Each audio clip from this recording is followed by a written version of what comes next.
Good morning, people. So you join me at the gym again for a posterior day. So over the weekend, if you follow me on Instagram at Neo Bartram, you would have seen this weekend I have been away to Bath, Bristol, Bath, that sort of way, just for a Christmas present. Actually, my sister got me and Khalees for obviously Christmas. So had that weekend away, chilled, went on a couple hikes around Cheddar Gorge and all that, around there. But now we are back, it's a Monday, and we're in for posterior. So normally I would have done this session on a Sunday, but we were travelling back yesterday. So we're in today, doing posterior. So just writing out my logbook, starting on hamstrings, as any sort of posterior day would go. So a isolation movement, a hip hinge, and then we're going to get into some back, rear delts, and some biceps. So that is how the plan of action is going to go today. So I'm going to go on the treadmill for about 10 minutes just to warm up. As you can see, I'm in my gilet. It's very cold at the moment. So yeah, we're going to go onto the treadmill, get my water bottle sort of filled up, have a pre, and while that sort of kicks in, I'll be on the treadmill warming up. So before we get into this video, like and subscribe if you do enjoy this sort of content. Trying to incorporate a little bit more of sort of educational stuff throughout the videos, supplements and what I use, where I get them from, why I use them, and all that jazz. So let's get into the workout. We are now all warmed up. Heart is getting a bit ooey, but we are starting on, but if you can see, if I bend down, camera will follow, the leg curl. So lying leg curl. So I always rotate on my posterior days and my leg days on a lying and a seated leg curl. Only reason is because, firstly, I don't want to keep doing the same movement as I will get a little bit bored. Secondly, lying leg curl will stretch your hamstrings in the lengthened range, whereas a seated leg curl will do it in the shortened range. So having a mixture of both is going to target the hamstrings a little bit differently, although they are still a curl.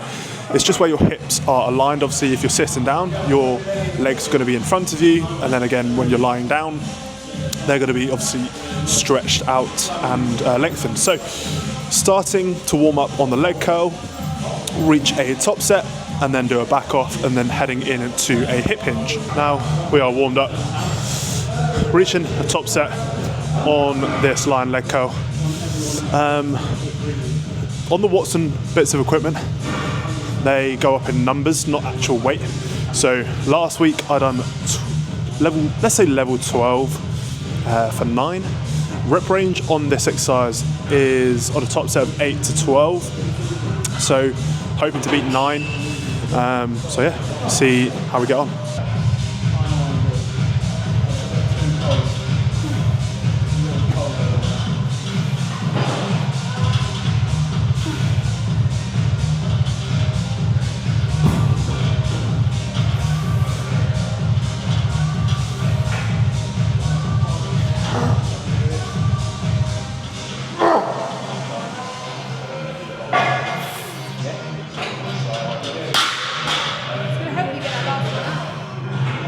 I think that was 9 or 10. I'll have to rewatch it, but yeah, I'll take it. Making my way up to a top set. Last time I done 140 for 9. My lower back, I've been playing up for about 3-4 weeks now. So I swapped out stiff legs for this because a couple of benefits actually.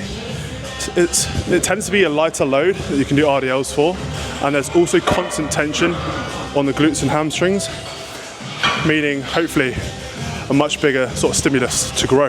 So 140 for 9 last time. I've added, don't know if you can see, some little biscuits on the end, some 5 kilo increments each side.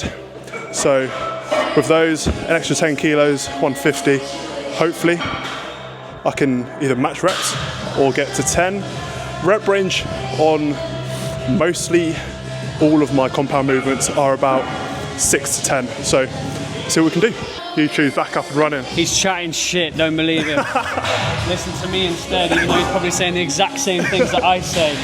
There's probably a reason behind that, people. RDL's a shit apparently, so. You keep hearing the same thing from different people that are making more progress than you. Should probably start listening to them, right? Exactly, that's it. You know you posted MB3 on your story? Yeah.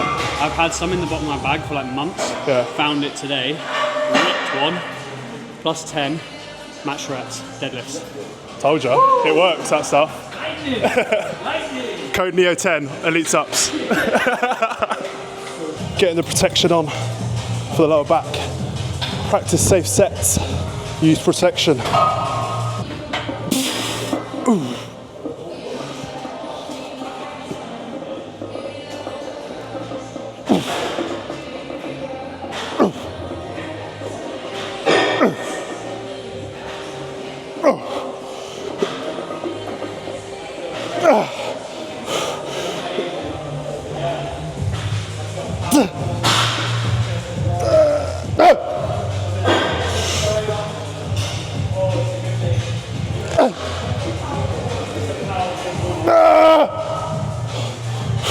One more.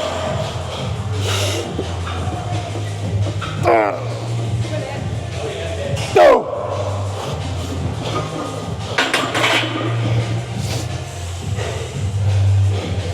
10 kilos up, 1 rep extra.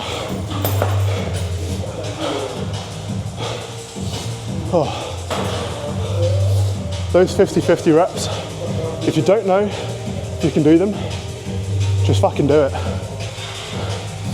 Those ones where you doubt yourself, if you're gonna do it or not, worst thing that's gonna happen, or especially something like this, is just drop the weight onto the floor. 140 for 9 last week, 150 for 10. That is an extreme amount of progress, so we'll take it. So RDLs are now done. Only one top set of 6 to 10. Obviously on that set, I got 150 for 10. So 100% next week, I'll add either another sort of 10, 15, 20 kilos, and hopefully failing sort of around that 6 to 7 rep range. But nonetheless, moving on to a lat bias low row. Funnily enough, in this gym, we have a Cybex high to low row. You'll see what I mean. So from now on, everything, just looking at it, it'll be 2 to 3 sets. So that one compound movement for the RDL, it's just gonna be one top set. And that's it. So moving on to the Cybex high to low row. 2 sets on here. So last week, I hit the top of my rep range at 12 reps on 94 kilos. So up in the weight to the next pin down, which is 103. Again, trying to fail between that 8 to 12 range. And then we'll do one back off of 12 to 15.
14 each arm.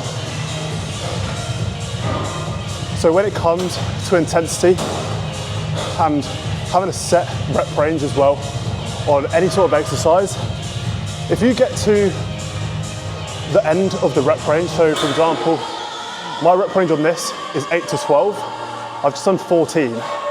So when you get to that 12th rep or the last rep on your set, or the rep range, sorry, don't stop. If you've got it, keep going. Because then you know for next time you can increase it.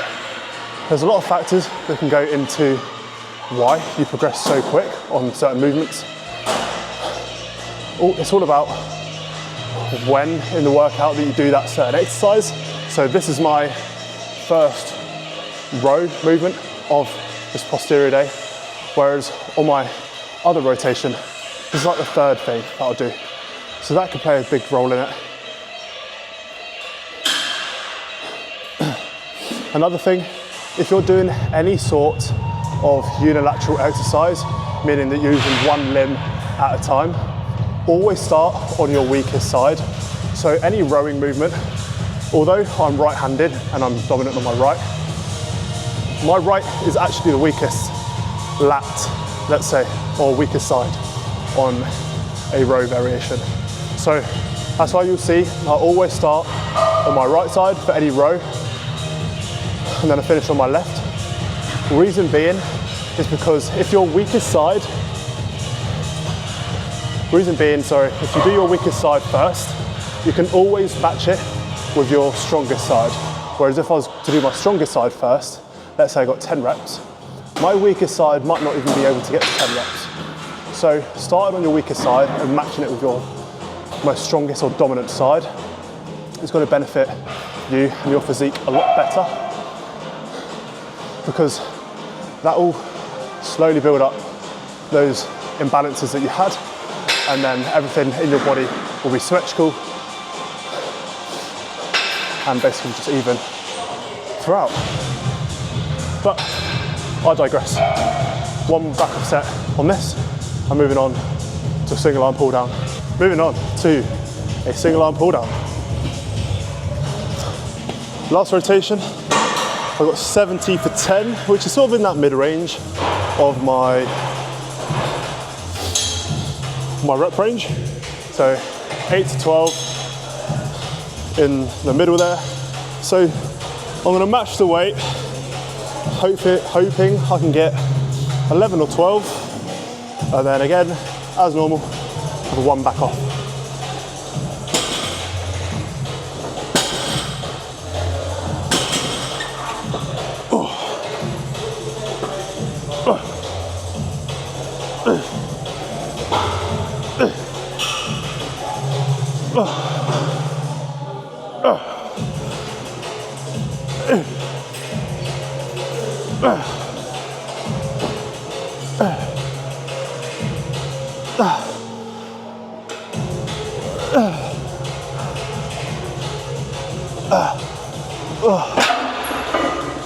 Oh, 11.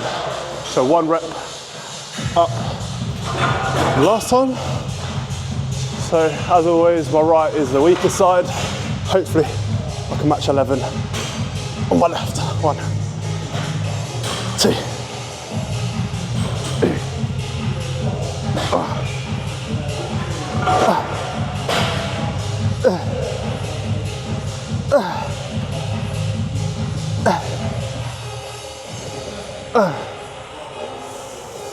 One more.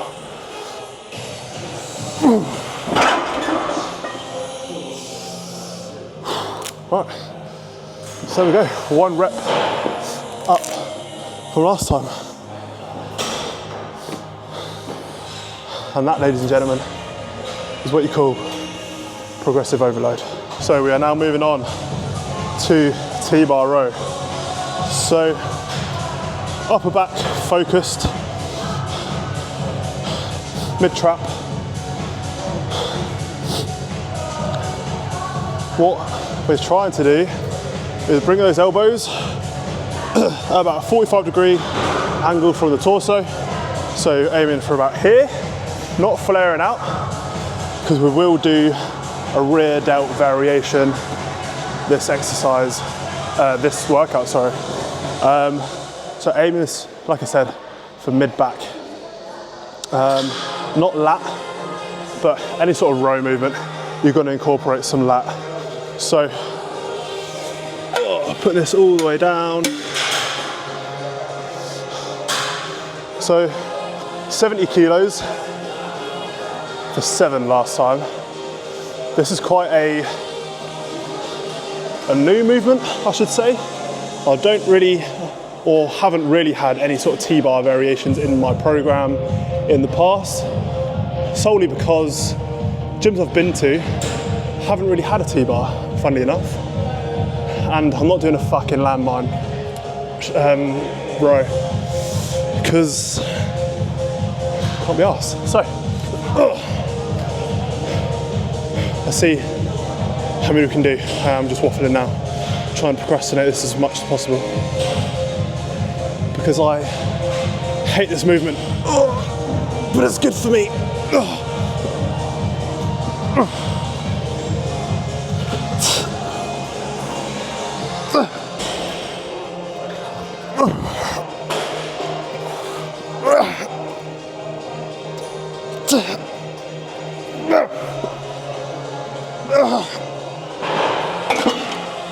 Oh my God, that is heavy as fuck. Max reps. I just can't breathe on this thing. That's why I don't like it. I feel like I'm just crushing my chest. But max reps, considering I've done quite a lot of rowing and hit some pretty good progression on my other stuff already so far. So matching reps isn't always the worst thing. In the past, if I looked at my logbook and my numbers didn't increase or improve from last time, I get in a very, very, very foul mood, and it will put me in a strop for the rest of the day. But knowing the context of it, being away for the last 2-3 days, not eating the best food, and just coming back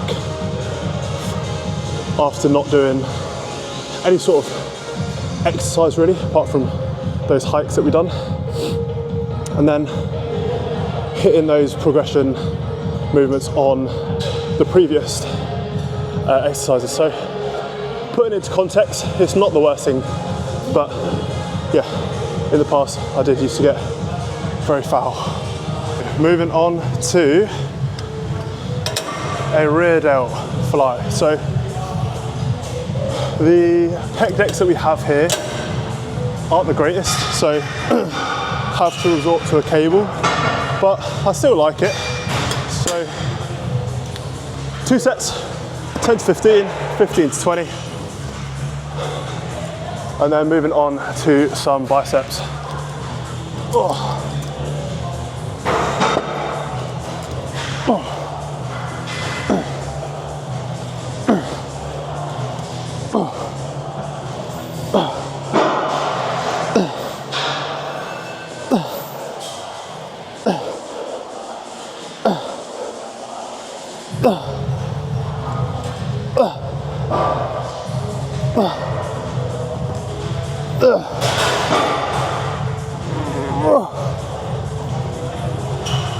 Wow. 14. So one short of the upper range. Got 13 last time. So again, an extra rep I'm not going to complain about. So one back off, and then moving on to biceps. So moving on to arms. So starting off with a rope curl. I could have done a hammer curl or just any sort of neutral grip curl variation. Considering I'm on the cables, might as well just do rope curls. Plus doing each arm individually takes a lot longer, and quite frankly, can't be asked. So going on to a rope curl. 3 sets on biceps. So 1 heavy, 1 mid, 1 lighter. So yeah, hopefully you can see me as well.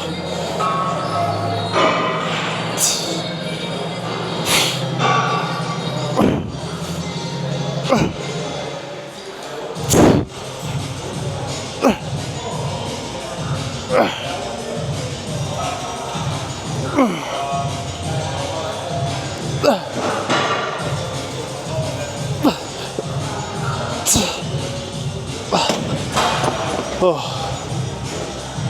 11. So 1 pin down and match reps from last week. So rep range on the heavy set is 6 to 10, got 11. So that means next week I can go another pin down and hopefully get the same reps. So 2 more sets, 1 set of 10 to 15, 1 set of 15 to 20. I'll do exactly the same on the last bicep thing and then finishing up on some cardio. So I'll get these done and I'll catch you on to the next and last movement of today. So we have a new movement here at the gym. So if you've seen my Instagram stories, this gym has had a gym Leco order. So we have had obviously this machine, 2 chest presses and 2 leg presses that have come in. And I've not actually used it before. I've tried one of the leg presses, 45-degree leg presses at the moment. It would take my lower back. As I mentioned at the beginning of this video, I've had some lower back issues, but the chest presses are also very good. You might have seen them in my other video that I done with my little cousin the other day. But I don't know how heavy this is going to be, to be quite honest with you. Same thing, 3 sets, 6 to 10, 10 to 15, 15 to 20. I'll see how this feels. I'll start on my left arm, because my left arm's weaker than my right. And yeah, we'll just see how it goes.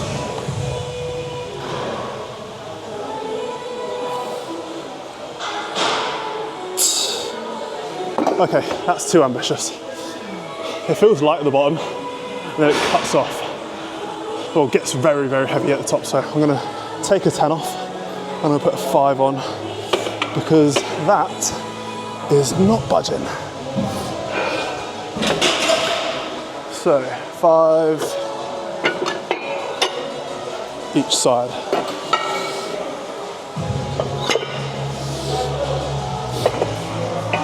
Cool. Let's restart that. 1, 2.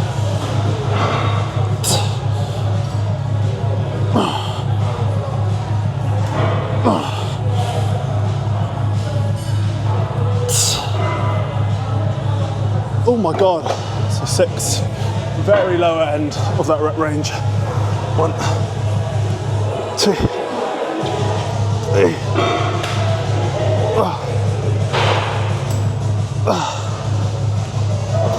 6. There you go, matched it to my left. So yeah, that's quite humbling.